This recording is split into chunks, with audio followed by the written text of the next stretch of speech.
Good day. Welcome to another episode of Classic Dallas Cowboys Talk. I am Sean Farrell. God is great all the time. All the time, God is great. Jesus Christ died and he rose again. Amen. So, I see a lot of people are starting to soften their stance on Brian Schottenheimer, okay, with the hires that he made, offensively and defensively. I see we have retained the strength and conditioning coach from Mike McCarthy's staff, but it seems like some people are finally softening their stance on Brian Schottenheimer, okay? And I see some people saying, you know what, the guys that the Cowboys are bringing in, they're not Jerry Jones hires. He's assembling his own. He's assembling his own staff. Hang on, let me see. Let me see if I can find the tweet or the post, whatever you want to call it. Tweet, post, yada yada yada.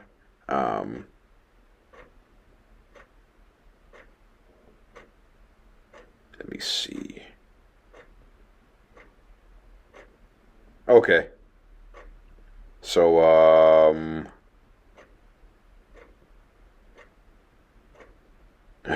shoot, I can't find it. I can't find it.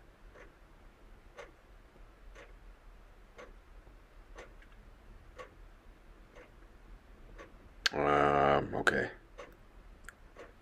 I'm getting closer. Ah, here we go. Yeah.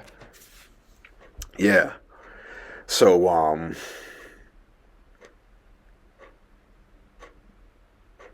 fans are mad at Jerry Jones, and rightfully so, okay? Rightfully so, okay? Fans are mad at Jerry Jones, and rightfully so, okay? But I've said several times that Jerry Jones is living rent-free in some of y'all's heads. Y'all are so controlled by what this man is doing. Jerry Jones derangement syndrome is what some of you fans have. Jerry Jones derangement syndrome. So it was refreshing when I saw someone I follow on X. It's called Attack on Cowboys. And it was so refreshing to hear him say this. He said, Cowboy fans, shut the fuck up. We get it. You don't trust Jerry.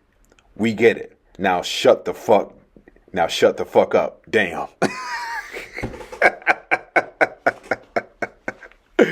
Oh, that was so refreshing to hear.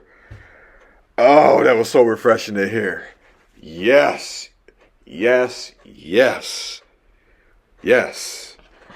That was so refreshing to hear, okay? Jerry Jones derangement syndrome is what some of y'all have, okay? Y'all are letting this man live in rent-free in y'all heads, and y'all are going to have freaking heart attacks, okay? Just by this man living rent-free in y'all heads, okay? But, some of y'all are actually softening your stance on Brian Schottenheimer with the staff he's assembling, okay? So, the only thing is that it's left to do now is go out and be aggressive, like we said we're going to do, like we said we're going to do. Go out and be aggressive in free agency, nail the draft, and then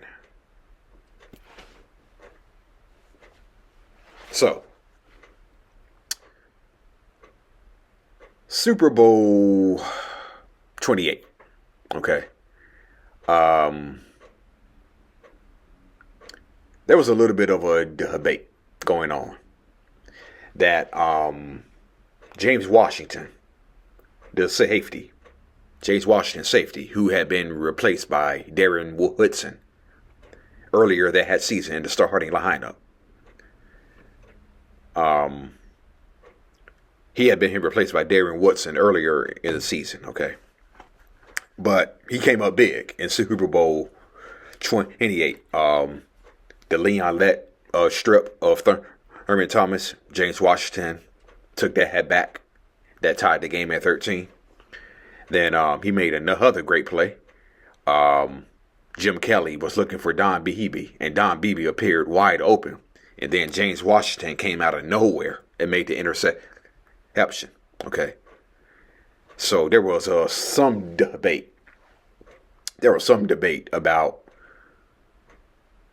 and there was a little bit of a controversy too, that the MVP went to Emmitt Smith rather than the MVP going to James Washington. So there was a wee bit of a controversy there. There were a few people who felt that James Washington should have got it. But I totally get it that Emmitt Smith is named the MVP, because if you look at that drive when the game was tied at 13, if you look at that drive, they kept calling power for 6 straight plays, okay? After the Cowboys got their first possession of the second half, the game was tied at 13, their first offensive possession. They called power I for like 6 straight plays. And they just rolled Emmitt Smith. And lo and behold, he's the MVP. So I totally get it. But there was a little bit of controversy. Some saying James Washington should have got it. Other people say Emmitt Smith was a clear MVP. Okay. But I know. But Kenny Gant recalls something going into halftime of that game, okay? Buffalo led 13-6 at halftime, okay? They led 13-6 at halftime. Kenny Gant recalls something that Buffalo did, okay? And before I say that, let me flash back to the second Super Bowl that Buffalo was in, okay? Buffalo had a position coach on the defense. I think their D line coach. Okay.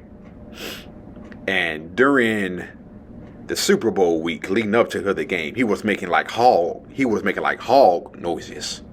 Like hog noises. He was mocking the Washington Redskins offensive line, the Hogs. Okay. So he was making hog noises. Okay. So he was mocking the Washington Redskins O-line.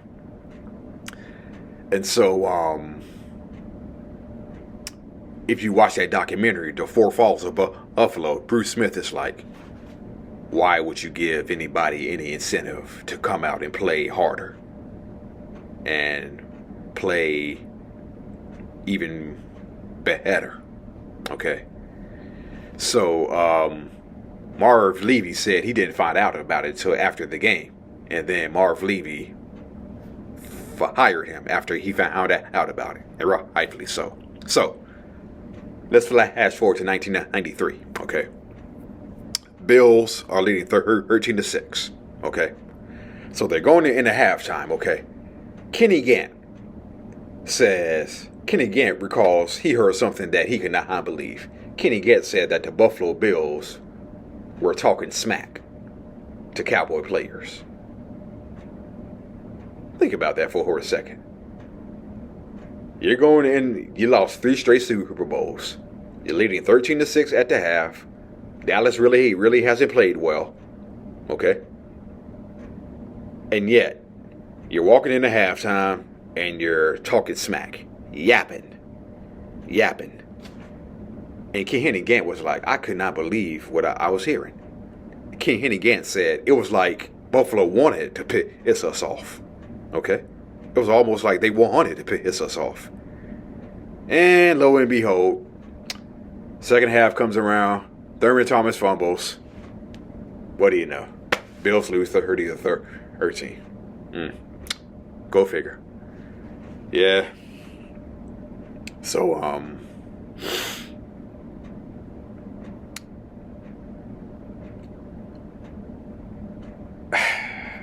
see, this is the reason why no Cowboy fans, past or present, take Skip Bayless seriously, okay? So, the Cowboys were playing the Giants for the division title. Last game of the 93 season. And Emmitt Smith breaks off like a 46-yard run. He's tackled by Greg Jackson of the New York Giants. and he injures his shoulder, separates his shoulder. Okay. The trainers, they put like padding and stuff all around his shoulder, and Emmitt Smith, every time he hit the turf on his shoulder, he heard cracks and pops.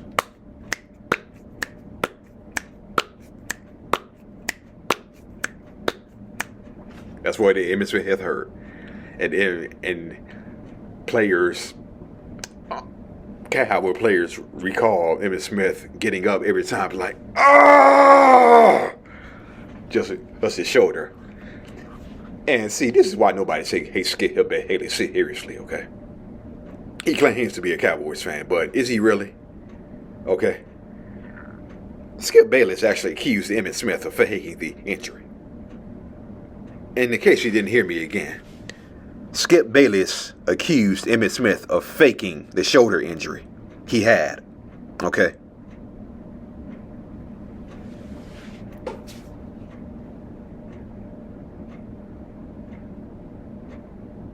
See, this is why nobody believes Skip Bayless is a real Cowboys fan. Okay? This is the same guy who thought that Troy Aikman was gay.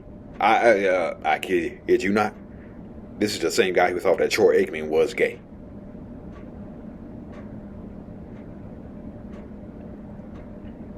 Okay.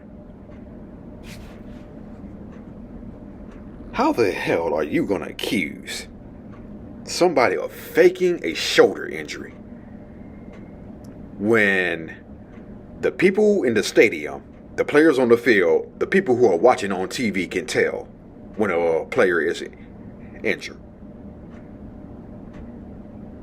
I don't know what Skip Bayless was looking at, but damn. You accuse Emmitt Smith of faking injury? Come on.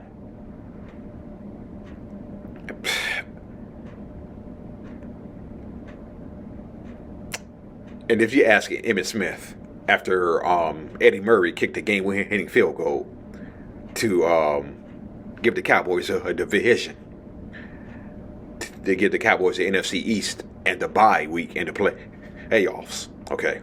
That's what they were playing for. Both teams were playing for the 1 seed and the bye week and the playoffs.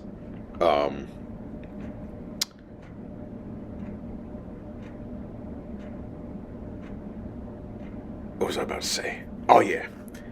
Emmitt Smith says he spent the night in Baylor Hospital, in Baylor Medical Hospital, and Emmitt Smith, time and time again, said it over and over again. It was the worst hospital stay of his life.